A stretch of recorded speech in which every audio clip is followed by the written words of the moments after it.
nerds. Yeet.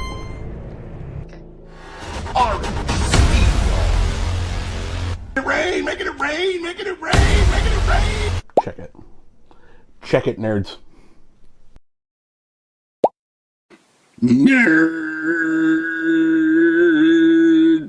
It is Friday the 13th. Friday the 13th, the day before Valentine's Day. It is a hopping time to be in the zine business.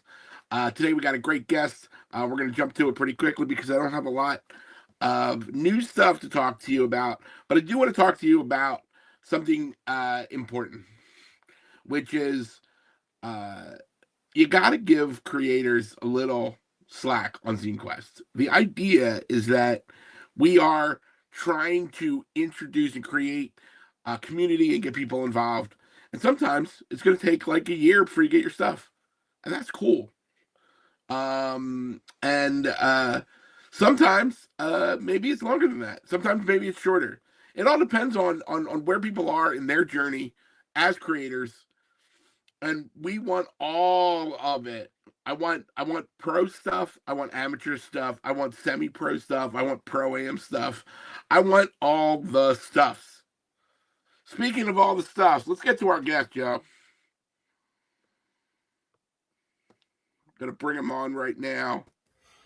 Adding to the stage, the man, the myth, the somewhat legendary Scott from Arbitrio. Hey, what is up, buddy?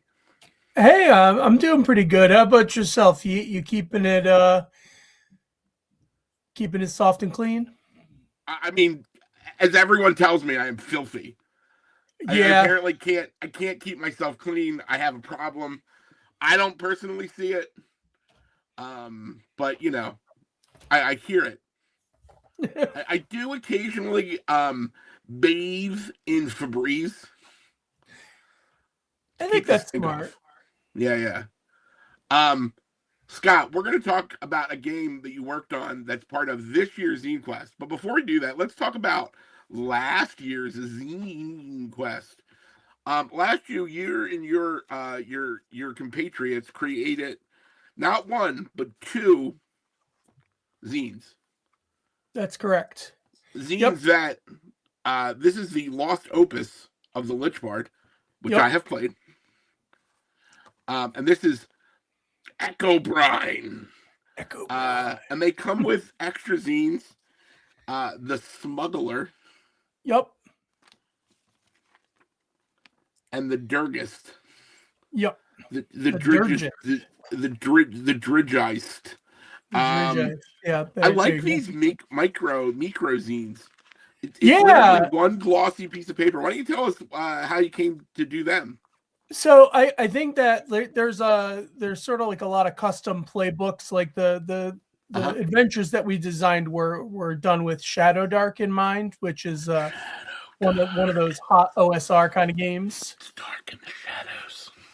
It is pretty dark in the shadows, and so you need some extra help.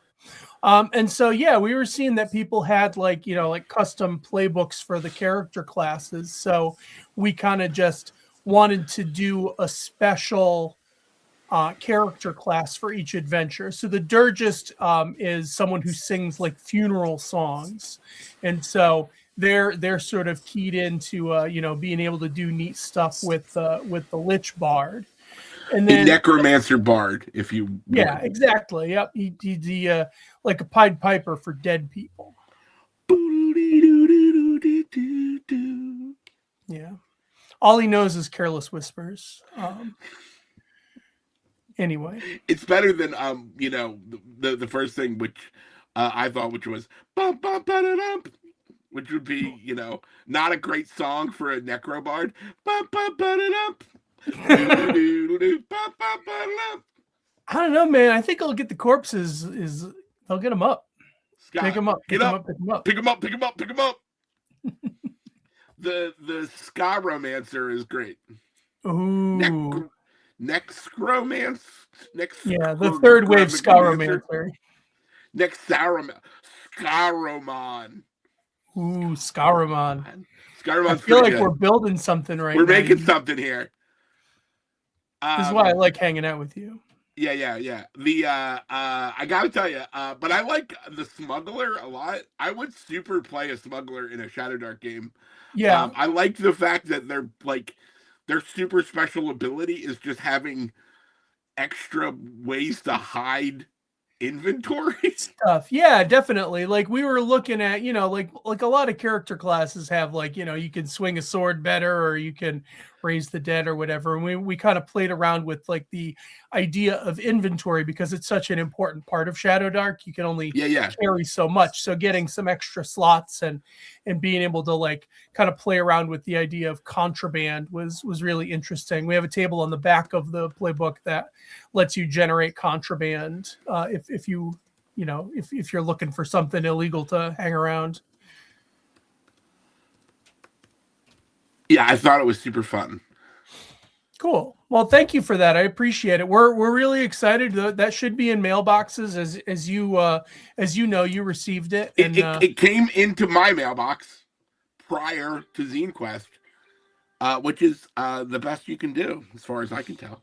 That's like it took us a while to like nail everything down and make sure that everything was just so. And we worked with artists, which we haven't done before, so there was a lot of coordination with that.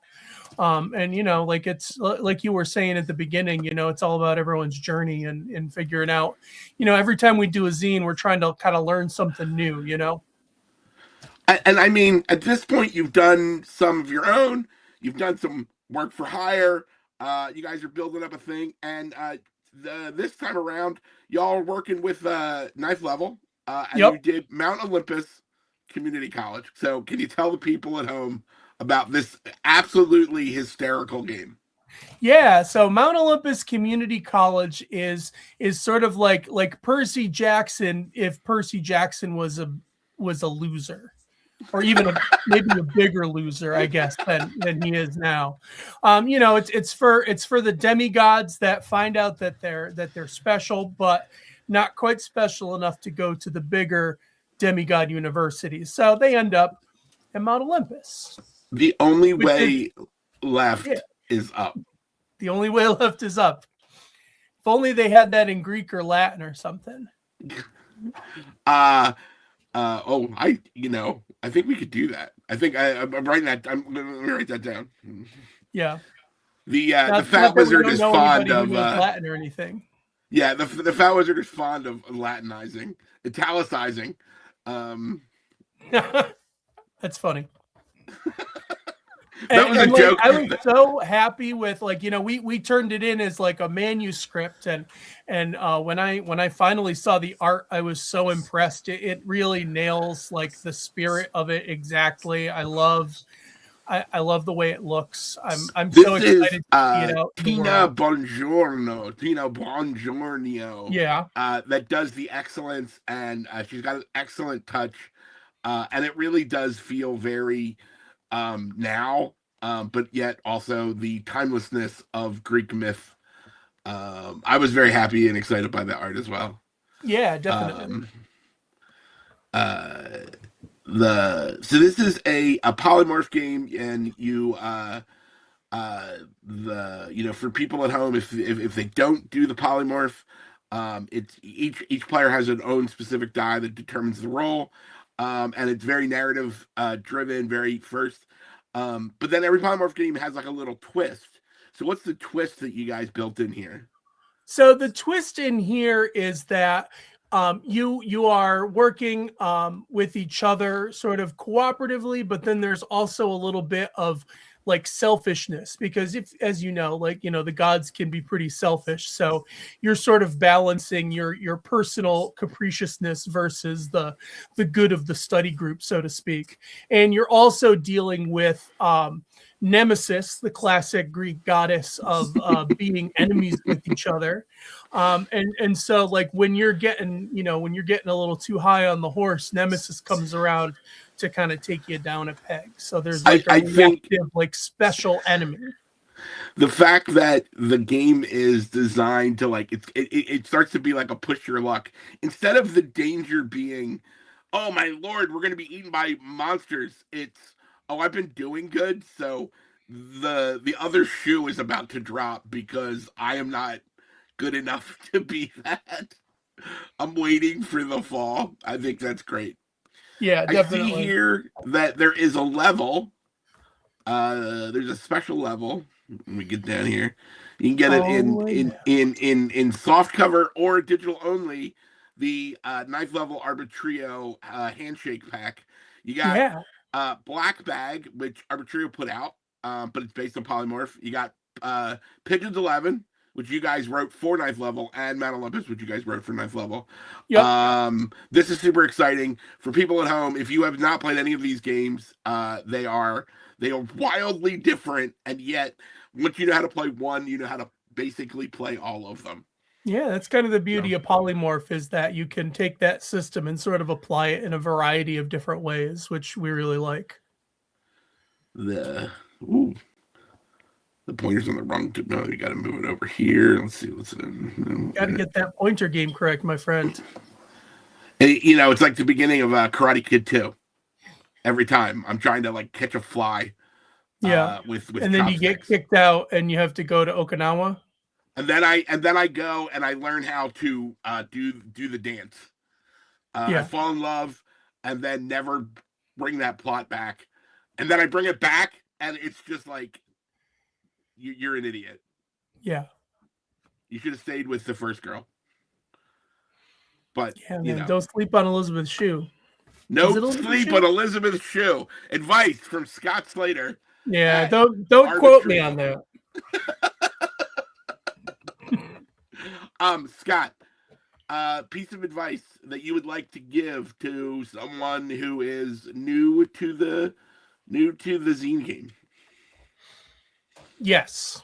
Yes. So my best piece of advice for game design is to get something into like a physical playable format as quickly as you can, even if it's terrible. Even if it's terrible. Especially if it's terrible, because if you wait for it to be perfect, it's never going to get done. And if you can get a prototype together and you can get playing with some people and you can work with your friends and you can make it better and better, that's the way that game design happens. So Scott's telling everybody out there, get some friends. Don't sleep on Elizabeth's shoe. Yep. Get a playable version to the table as quickly as possible, especially if it's terrible. Yes. Hey, buddy, thank you so much for coming out today. I hope you enjoy the rest of Friday the 13th and its parallel Valentine's Day. Yeah. Don't die on either occasion. And, well, yeah, like I am going to go hang out with Jason Voorhees' mother tonight, so that should be fun. Excellent. I hear she's a hell of a good time. Yeah, that's what I've heard as well. All right, Scott. Thanks, bud. Yeet out. Yeah, good. Peace.